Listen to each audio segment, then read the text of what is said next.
de notre plan régional sécurité que nous avons voté en juillet dernier. Il en est la déclinaison opérationnelle.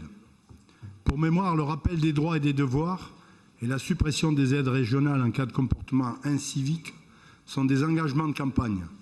Ces engagements sont tenus, je m'en réjouis.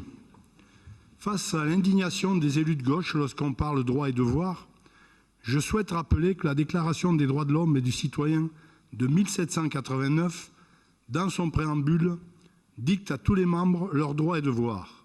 Ce n'est donc pas quelque chose de nouveau. Il est important que les auteurs d'incivilité, dont le mot me paraît un peu réducteur face au comportement de certains, comprennent que l'impunité n'existe pas.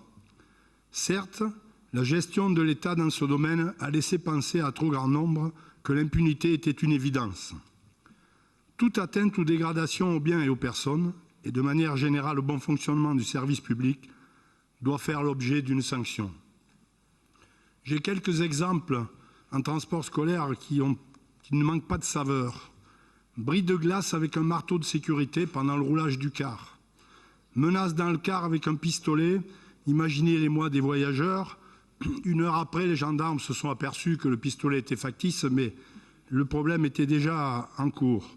Insulte au conducteur avec coups et blessures. Mettre le feu à un autocar avec un briquet, avec 30 élèves à l'intérieur. J'en passe des meilleurs et des plus colorés, on pourrait y passer la soirée. Bien évidemment, il n'y a aucune volonté à se substituer à la justice.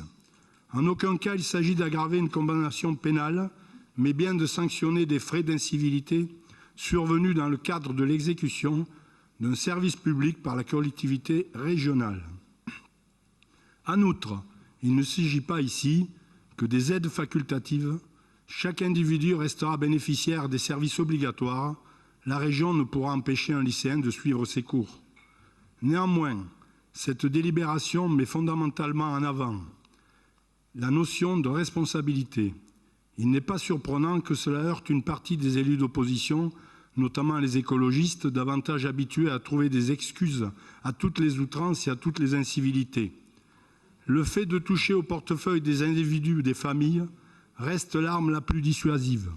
C'est la manière la plus efficace de faire prendre conscience de leurs méfaits à ces primo-délinquants avant qu'ils ne basculent dans la délinquance avec des sanctions pénales cette fois-ci. Vous l'aurez compris, c'est une mesure de bon sens attendue de nos concitoyens qui en ont assez de comportements inciviques et qui nous demandent d'agir pour que cela cesse. Nous nous dotons, grâce à cette délibération, d'un cadre nous permettant d'agir. Car à force d'accepter l'inacceptable, on en vient à excuser l'inexcusable.